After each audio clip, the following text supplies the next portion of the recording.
Hello everyone, welcome to my channel. आज हम करेंगे Ruskin Bond a biographical note और ये MEG7 है, ब्लॉक 6 है इसका short stories. Let us start now. Ruskin Bond is a long-time resident of Landur and Mussoorie, a beautiful hill station in UP, Uttar Pradesh of India. He is a prolific writer of poetry, fiction and non-fictional essays and has published some 70 odd books to date. He has weekly English language columns in leading Indian newspapers. Ruskin Bond was born in 1939 as he lost his father at an early age and had to grow up in his stepfather's house. He became rather an introspective, uh, reticent person who emerged himself in a world of books.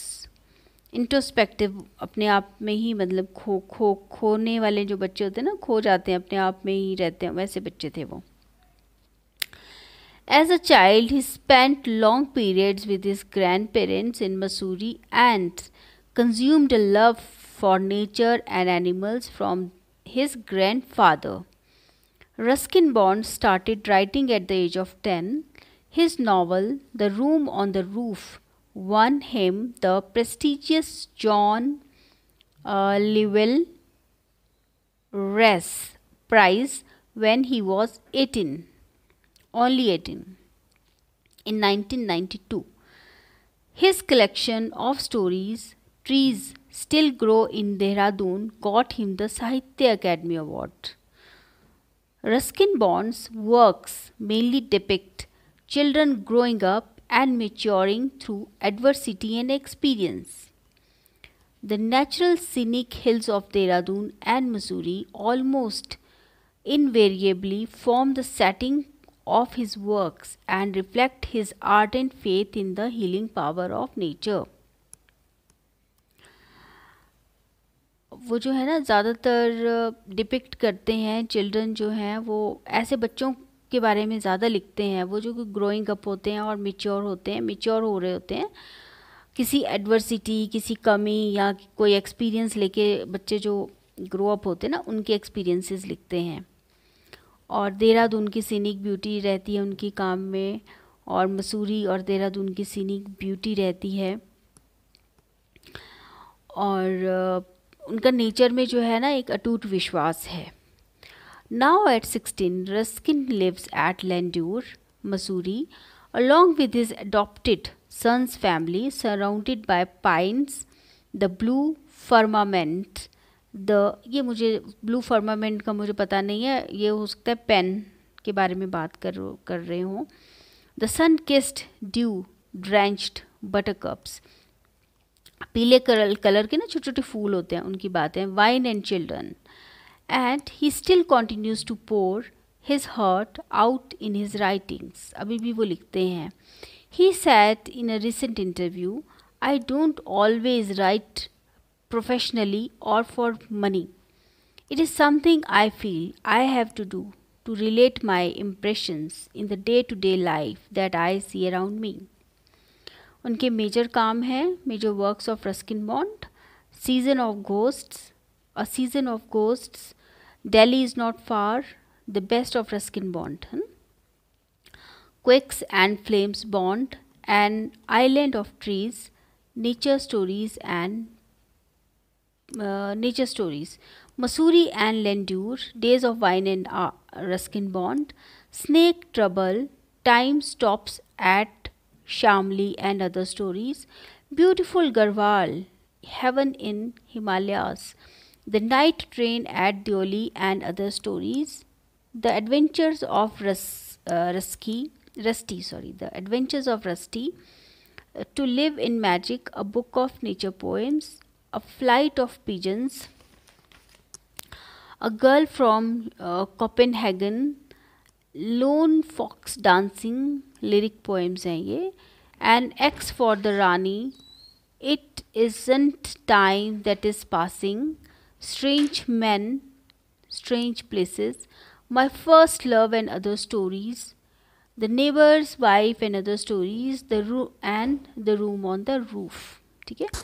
Okay, ये हो गया। अब I start with, क्योंकि ये मेरा video बहुत बड़ा हो जाएगा ना, तो इसमें पहले तो नो रूम फॉर लेपर्ड्स है। इसमें ना 3 स्टोरीज हैं इनकी, the Copperfield in the jungle, और no room for a leopard, and एक है एंड आइलैंड ऑफ ट्रीज। ठीक है, तो इसमें ना हम ये तो काफ़ी बड़ा हो जाएगा, no room for a leopard, हम करेंगे इसमें कॉपरफील्ड इन द जंगल। ठीक है, let us start now. This story was first published in tiger for ever in 1996. It is an autobiographical story. It tells us how the young Ruskin Bond could never get interested in the hunting expeditions of his uncle Henry and some of his sporting friends. Perhaps he had inherited this trait from his grandfather, who never understood the pleasure some people obtain from killing the creatures of our forests. Killing for food. Most animals die. That could be justified to an extent, but killing just for the fun of it could not be justified or understood. ये जो story है ये पहले tiger for ever in 1996 में उसमें publish हुई थी। ये एक ऑटोबायोग्राफिकल स्टोरी है। इसमें पता चलता है कि रस्किन बॉन्ड कैसे, एक रस्किन बॉन्ड जो है कभी भी हंटिंग में उनका कोई इंटरेस्ट नहीं था। उनके जो अंकल थे वो हेनरी थे। उनके जो अंकल हेनरी थे वो एक्सपीडिशंस में बहुत मतलब जाते थे, वो हंटिंग करते थे, लेकिन उनका कोई इंटरेस्ट नहीं था। और शायद उनके जो ग्रैंडफादर थे उनको भी हंटिंग पसंद नहीं था, इसलिए उनको भी रस्किन बॉन्ड को भी हंटिंग पसंद नहीं था। और वो बोलते हैं कि किलिंग फॉर फूड, खाने के लिए अगर किसी को मारना है तो फिर भी जस्टिफाई किया जा सकता है, लेकिन फ़न के लिए किसी को मारना, किसी जीव को मारना गलत है। Even at the tender age of 12, Ruskin Bond disliked anything to do with shikar or hunting. He also found it terribly boring. To illustrate this point, he narrates an experience. अच्छा, इस पॉइंट को बताने के लिए कि उनको शिकार में बिल्कुल भी इंटरेस्ट नहीं था, बहुत ही बोरिंग लगता था उनको, तो उन्होंने एक स्टोरी को नरेट किया है, बताया है। Uncle Henry and some of his sporting friends once took him on a shikar expedition into the terai forest of the Shivalik hills. The prospect of spending one whole week in the jungle with several adults with guns only filled him with dismay. उनको ये भी बिल्कुल मतलब इस बात से ही उनको परेशानी हो गई थी कि ये हम सब लोग जाएंगे शिकार के लिए। They would all the time be thinking and talking of hunting a tiger or an elephant, and he did not at all look forward to it. वो हमेशा ये बातें करते रहते थे वो लोग ना। So on their second day in the jungle, he managed to be left behind at the rest house. And in a corner of the back veranda of that old bungalow, he discovered a shelf of books, some 30 volumes, है ना, obviously untouched for many years. Much too young to know what was good or what was not, he would have read anything and everything with pleasure. बच्चों को नहीं ना पता चलता क्या पढ़ना है क्या नहीं पढ़ना है, जो इंटरेस्टिंग लगा पढ़ लिया, वैसे उनके साथ भी हुआ। However, much of his delight, the bookshelf contained, among others, P.G. Wodehouse, love among the chickens. उसमें ये किताब भी थी, उस बुक शेल्फ में ना ये किताब भी थी। कौन सी? Love among the chickens. M.R. James, ghost story of an antiquary, ये भी थी। एडवर्ड हैमिल्टन की जो थी naturalist on the prowl, and Charles Dickinson की डेविड कॉपरफील्ड भी थी। ठीक है, this chance acquaintance with mister Micawber and family, Auntie Bestie Trowwood, Mr. Dick, Peggotty, and many other characters in Dickens' novel seemed to set him off on the road to literature. मतलब ये जो character थे ना उनको बहुत अच्छे लगे थे, ये जो डेविड कॉपरफील्ड में ये जो करेक्टर्स हैं उनको बड़े अच्छे लगे, तो इससे उनको बड़ा मन किया कि वो लिटरेचर आगे, उन्होंने लिटरेचर और भी बढ़ा इससे, मतलब इनको अच्छा लगा तो और भी बढ़ा उन्होंने।